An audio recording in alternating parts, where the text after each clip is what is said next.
Hello YouTube, this is Colin again, and I wanted to give you an update on my Cattleyas that have bloomed for me. So this is RLC Dick Smith, the clonal name is Paradise, and I purchased this one from Akatsuka about a year ago. She seems to be a winter bloomer. She bloomed for me last year in January. It is January again, and I have two gloriously beautiful blooms. And this one seems to have quite a bit of variation in the flaring when it blooms. Last year it was mostly yellow, and these kind of purple picoty things right here, those weren't really there. It was a very light pink, and this flaring here was not as defined. Also, the shape of it was completely different, so I'm wondering if that was just a first bloom on it, and because it was a first bloom it wasn't quite as you know, kind of indicative of what the plant is capable of doing, because this is by far a higher quality bloom. And I have to say, this plant, I think it's capable of blooming a few times a year, but so far she's only bloomed once a year, because it seems like it blooms and then it puts out a new growth immediately, and those new growths usually make sheaths or at least try to bloom for me, but so far just once a year. The fragrance on this is really amazingly nice. It's a complex fragrance. It has notes of floral, it has a bit of a spice to it, and also kind of a sweet kind of sugar cookie kind of thing going on. So it's very good. It's not quite the strongest scent in the Cattleya world. It won't perfume your room, probably. But it's very nice, very noticeable, and it's a very desirable plant in general. And I have her growing in my paper towel / microfiber wick watering system. So I just kind of wanted to show you what the root system was like on this. So if you look inside the pot, I've got quite a bit of roots growing in there. And then on the bottom where the reservoir is, I have quite a bit of roots kind of circling around there and circling around my wick. So and actually by the looks of her, she needs a drink already because her roots are silvery white again. So I shall water her pretty soon. So that's her. She's doing quite nice, and I am very pleased to have this in bloom.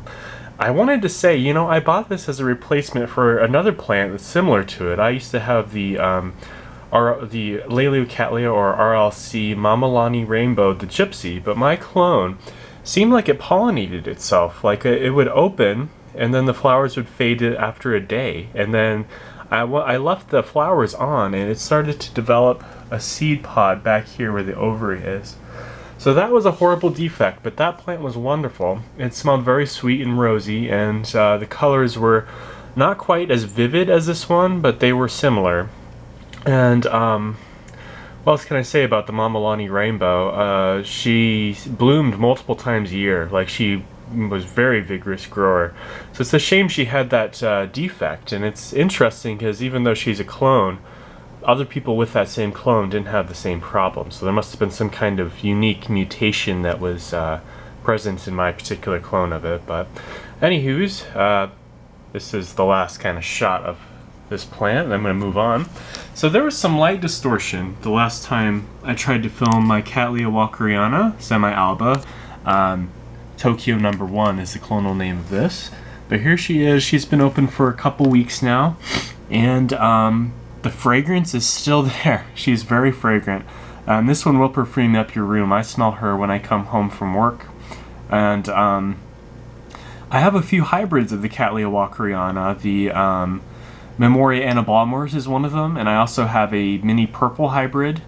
And nothing compares to the species. So if you think you know what a Cattleya walkeriana smells like just from having a hybrid of it, you have no clue. You need to buy the species, because the species has just wonderful, wonderful scents to it. And you really can't beat the species look of this. It's a very attractive bloom and very large. Like, here's my hand for perspective.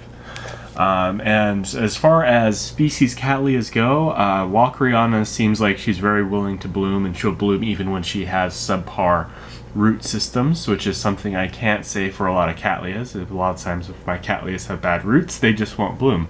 But this one mostly has dead roots, and she made 2 spikes. So yeah, highly recommend the walkeriana. They are pricey, but I feel like if you get a blooming size one, it's well worth it, and you can't beat the fragrance, can't beat the amount of blooms you get per year.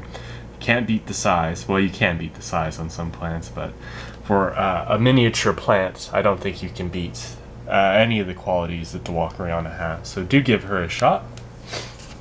I just wanted to show you my Sherry baby. She is in bloom right now. The fragrance hasn't quite kicked in yet. Hopefully she'll get stronger like I remember her. And forgive the lighting. If I had the plant lights on, I get that light distortion, so that's why they're off right now. And the rest of my house is a mess because me and my wife have been working a bunch of overtime, so I haven't cleaned the house. Here's Phalaenopsis Orchid World Bonnie Vasquez, and she is smelling very fragrant right now.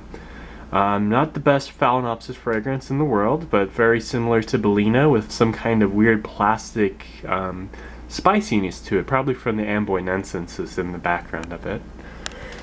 My other summer blooming phals, they have some buds going, they're still going. And my Neostylus lucerneri is still very fragrant, but she is starting to fade. I have a few other things going on. The first thing is my paph has bloomed, but I failed to stake her up properly, so the blooms are pointing down. So unfortunately I won't get a very good show out of that, but she is in blooming.